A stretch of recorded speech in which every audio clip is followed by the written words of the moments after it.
Hello there. Welcome to Lesson 2. I get the feeling that folks are excited to move on from the getting started lesson to actually look at some of the meat of the material. So we will be reading the first two chapters out of your clean book, the chapters on the individual on drugs and American society on drugs. Those are two really good chapters that give us a brief overview of addiction in American society, at least. A couple of things I wanted to share with you.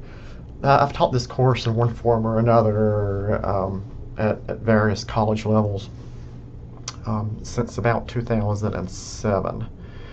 And I've historically used the same book. There was a book by Robert DuPont that was called The Selfish Brain.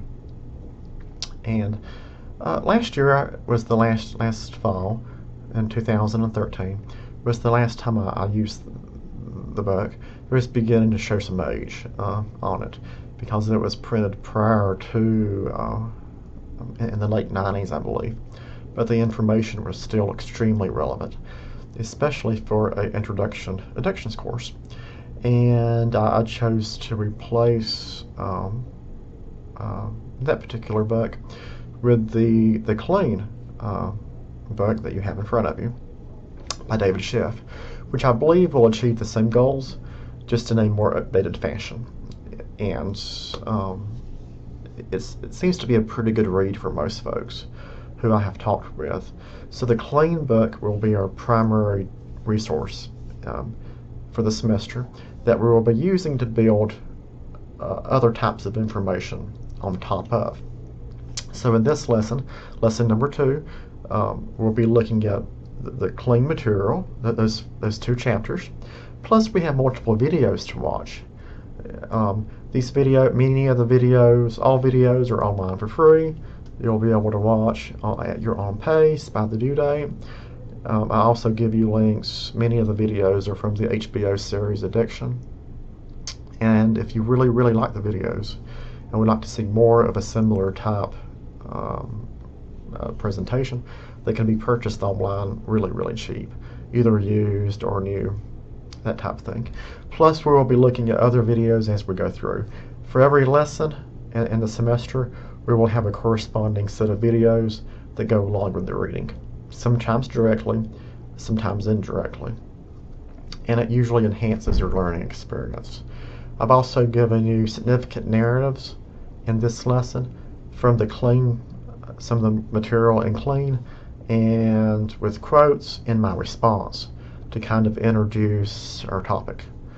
Also provided an overview of the lesson itself and more of a philosophical piece I've put together for the class about my experiences with treatment and the field of addiction has a really high burnout rate in terms of providers and a really high turnover rate in terms of helpers in the system, and is not known for its high level of functioning, to be honest. And I wanted to share some of my experiences in the treatment setting with you. I've worked in the public setting, in public community programs. I've been involved in private practices, serving adults and youth. I've also worked in the inpatient setting as well. And all of those settings are extremely different, with different approaches and different challenges. And although most of our treatment settings try to do the best they can, there are significant ways that our treatment processes can be improved. At this point, we need to worry about the big picture, the big picture of drug use in society and what happens in the brain when someone starts using addictive substances. And as you complete your activities, we have a discussion board to finish that's online. And I'm asking folks to make a good effort to participate in the discussion boards and respond to each other and continue the conversation. In an upcoming lesson, probably lesson number 3, we will be writing our first short response paper. So we'll be looking forward to that too. In the meantime, if you have questions or concerns, please let me know, and take care.